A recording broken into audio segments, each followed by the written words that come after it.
তখন ধান চাষ করেছে, তো এ কাকা হয়তো সবজি চাষ করবে, সেরকম প্ল্যান।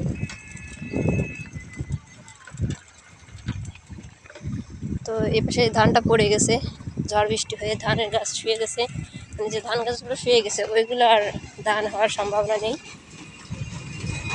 ধান গাছ পড়ে যাওয়া মানে ধান নষ্ট হয়ে যাওয়া।